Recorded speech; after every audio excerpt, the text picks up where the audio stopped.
News from Nowhere. Chapter 29. Resting place on the Upper Thames. Presently at a place where the river flowed round a headland of the meadows, we stopped a while for rest and victuals and settled ourselves on a beautiful bank which almost reached the dignity of a hillside. The wide meadows spread before us, and already the scythe was busy amidst the hay.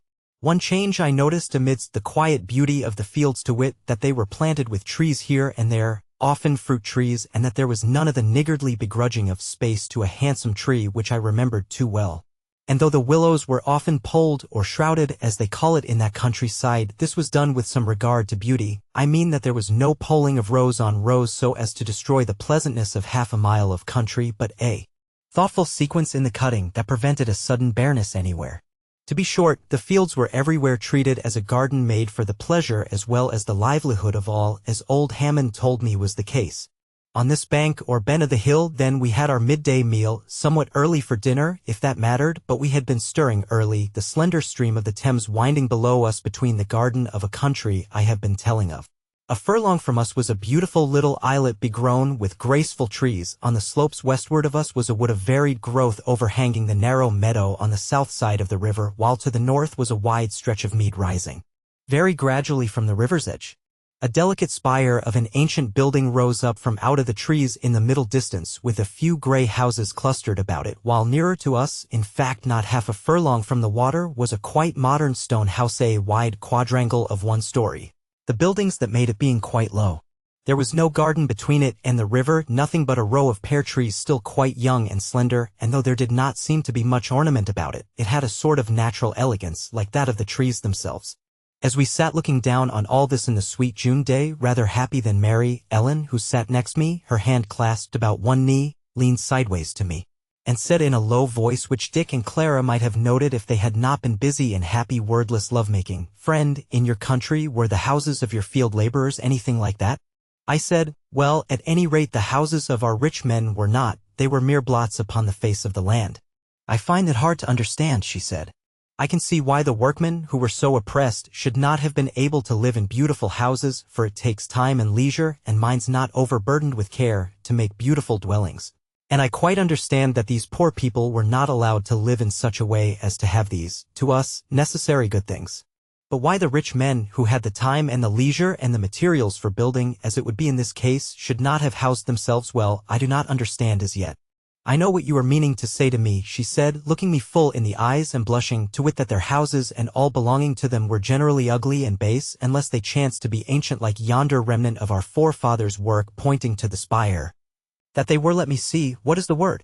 "Vulgar," said I. "We used to say," said I, "that the ugliness and vulgarity of the rich men's dwellings was a necessary reflection from the sordidness and bareness of life which they forced upon the poor people." She knit her brows as in thought, then turned a brightened face on me as if she had caught the idea, and said, "Yes, friend, I see what you mean. We have sometimes, those of us who look into these things, talk this very matter over, because, to say the truth, we have plenty of record of the so-called arts of the time before equality of life.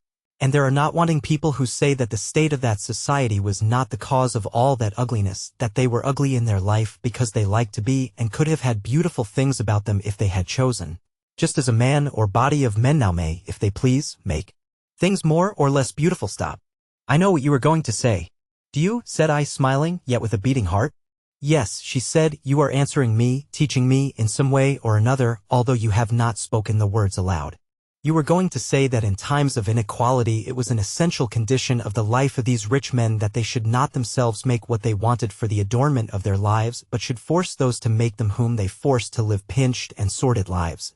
And that as a necessary consequence the sordidness and pinching, the ugly barrenness of those ruined lives were worked up into the adornment of the lives of the rich, and art died out amongst men?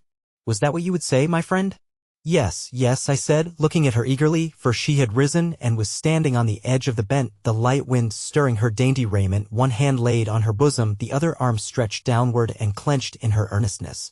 "It is true," she said, "it is true. We have proved it true." I think amidst my something more than interest in her and admiration for her, I was beginning to wonder how it would all end. I had a glimmering of fear of what might follow, of anxiety as to the remedy which this new age might offer for the missing of something one might set one's heart on.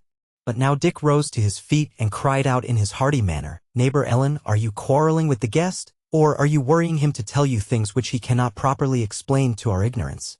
Neither, dear neighbor, she said.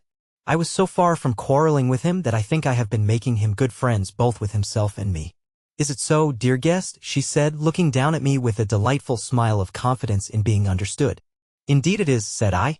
Well, moreover, she said, I must say for him that he has explained himself to me very well indeed, so that I quite understand him. All right, quoth Dick. When I first set eyes on you at Runnymede, I knew that there was something wonderful in your keenness of wits. I don't say that as a mere pretty speech to please you, said he quickly, but because it is true and it made me want to see more of you. But come, we ought to be going, for we are not halfway and we ought to be in well before sunset. And therewith he took Clara's hand and led her down the bent. But Ellen stood thoughtfully looking down for a little, and as I took her hand to follow Dick, she turned round to me and said, You might tell me a great deal and make many things clear to me if you would. Yes, said I am pretty well fit for that and for nothing else an old man like me. She did not notice the bitterness which, whether I liked it or not, was in my voice as I spoke, but went on, It is not so much for myself. I should be quite content to dream about past times, and if I could not idealize them, yet at least idealize some of the people who lived in them. But I think sometimes people are too careless of the history of the past, too apt to leave it in the hands of old learned men like Hammond. Who knows? Happy as we are, times may alter, we may be bitten with some impulse towards change, and many things may seem too wonderful for us to resist, too exciting not to catch at, if we do not know that they are but phases of what has been before, and withal ruinous, deceitful, and sordid. As we went slowly down toward the boats, she said again, Not for myself alone, dear friend, I shall have children, perhaps before the end a good many, I hope so. And though of course I cannot force any special kind of knowledge upon them, yet, my friend, I cannot help thinking that just as they might be like me in body, so I might impress upon them some part of my ways of thinking, that is, indeed, some of the essential part of myself, that part which was not mere moods created by the matters and events round about me. What do you think? Of one thing I was sure, that her beauty and kindness and eagerness combined, forced me to think as she did when she was not earnestly laying herself open to receive my thoughts.